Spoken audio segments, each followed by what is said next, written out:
അൻവർ പിടിച്ചത് CPM വോട്ടുകളാണെങ്കിൽ തോറ്റത് കോൺഗ്രസ് തന്നെ, ജയിച്ചത് BJPയും. നിലമ്പൂർ ഉപതെരഞ്ഞെടുപ്പ് ഫലം ഒന്ന് വിശകലനം ചെയ്യുകയാണ് 140 ന്യൂസ് പൊളിറ്റിക്സ്. UDF സ്ഥാനാർത്ഥി ആര്യാടൻ ഷൗക്കത്ത് 11,000 വോട്ടുകൾക്കാണ് വിജയിച്ചത്.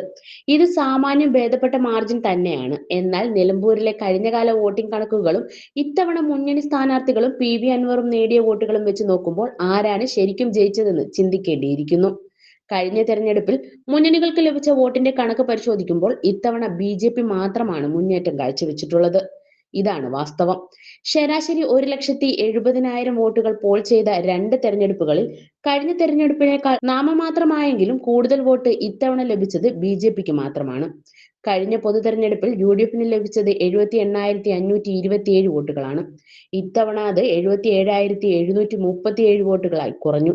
അതായത് 790 വോട്ടുകൾ കുറവാണ് ഇത്തവണ UDFന് ലഭിച്ചിരിക്കുന്നത്. PV അൻവർ LDF സ്ഥാനാർത്ഥിയായി മത്സരിച്ച കഴിഞ്ഞ തവണ ഇടതുപക്ഷം നേടിയത് 81,227 വോട്ടുകളാണ്. എന്നാൽ സ്വരാജിന് ലഭിച്ചത് 66,660 വോട്ടുകളും. 14,567 വോട്ടുകളുടെ കുറവാണ് ഇവിടെ വന്നിരിക്കുന്നത്. നിലമ്പൂരിൽ അൻവർ അവകാശപ്പെടുന്നത് പിണറായി സത്തിനെതിരെ പിടിച്ച വോട്ടുകളാണ് തനിക്ക് ലഭിച്ചതെന്നാണ്. ഇത് UDFും ശരിവെക്കുന്നുണ്ട്. PV അൻവറിന് ഇത്തവണ ലഭിച്ചത് 19,760 വോട്ടുകളാണ്. ഇത് ഇടത് വോട്ടുകളാണ് എങ്കിൽ UDFന് ഇത്തവണ ലഭിച്ച വോട്ടിൽ വൻ ചോർച്ചയാണ് ഉണ്ടായിട്ടുള്ളത്. അതായത് അൻവർ മത്സര രംഗത്തില്ലായിരുന്നുവെങ്കിൽ സ്വരാജ് ജയിക്കുമായിരുന്നു എന്ന് തന്നെയാണ് സാരം. നിലമ്പൂർ ജയിച്ച ആവേശത്തിൽ കേരളം പിടിക്കാൻ കച്ചമറുക്കുന്ന കോൺഗ്രസ് നേതൃത്വം ഈ കണക്കിലെ കളി കൂടി ഒന്ന് പരിശോധിക്കുന്നത് നന്നായിരിക്കും. BJPക്ക് മാത്രമാണ് വോട്ട് ചോർച്ച ഉണ്ടാകാതിരുന്നത്.